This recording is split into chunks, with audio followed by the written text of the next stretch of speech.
सम्मानीय सांसद दीपेंद्र हुड्डा जी, सम्मानीय विनीत जी, मीडिया के साथीगण, आज से 3 महीने पहले भी मैं आप सबसे रूबरू हुई थी।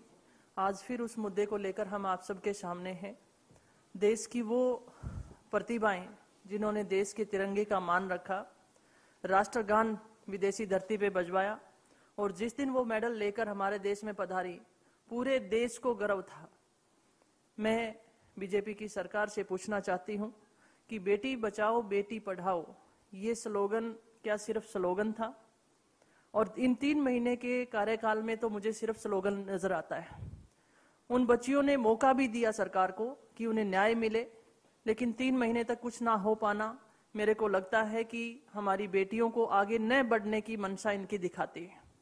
आज जो बच्चा अनुशासन में रह के अंतर्राष्ट्रीय स्तर पर ओलंपिक में जो मेडल लेकर आता है, मैं समझ सकती हूं कि वो कितना सहनशील होगा, संघर्षशील होगा।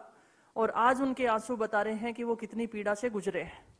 और पिछली वार्ता के अनुसार आप सबसे ये भी बताया गया था कि विनेश फोगाट ने माननीय प्रधानमंत्री महोदय को अपने फैमिली के साथ जाकर इन बातों का जिक्र किया था। माननीय प्रधानमंत्री जी से मैं गुजारिश करना चाहूंगी कि कम से कम आपको उस बेटी की बात सुननी चाहिए थी जिसको आपने बेटी स्वीकारा था। आज 3 महीने बाद वो मजबूर हो गए, सड़कों पे ट्रेनिंग कर रहे हैं, सड़कों पे सो रहे हैं, सड़कों पे खा रहे हैं। तो इससे बड़ा दुर्भाग्य क्या हो सकता है? एक तरफ हमारा देश मेडल की आस करता है और दूसरी तरफ हमारी बच्चियों का शोषण होता है। और मैं आपसे ये भी कहना चाहूंगी कि इस देश की कोई भी बेटी ऐसा बुरा लांछन किसी पे नहीं लगाएगी जिसमें उसकी असमत जुड़ी हो।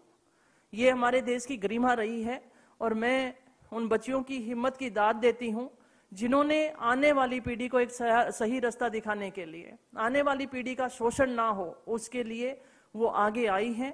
और जैसा माननीय हमारे सांसद भाई दीपेंद्र हुड्डा जी ने कहा और प्रियंका गांधी जी ने कहा, कांग्रेस पार्टी उनके साथ खड़ी है। व्यक्तिगत तौर पे मैं अगर बात करूं, मैं खिलाड़ी रही हूं, महिला हूं और मैं उस पीड़ा को समझ सकती हूं। जब वो बच्चियां अपनी बात रख रही हैं और कमेटी बनाई गई, उनकी बातों को सुना नहीं जाना, बार बार ये सवाल प्रश्न चिन्ह लगाता है कि इतने महीने तक सरकार क्या कर रही थी, उनकी बातों को क्यों नहीं सुना गया। तो ये जो बेटी बचाओ बेटी पढ़ाओ वाला स्लोगन है, सिर्फ स्लोगन रह गया है। आज देश की बेटियों को देश के सभी वर्ग की जरूरत है। और मैं इतना भी कहना चाहूंगी, छोटी मानसिकता को परोस कर एक समाज से जोड़ा जा रहा है।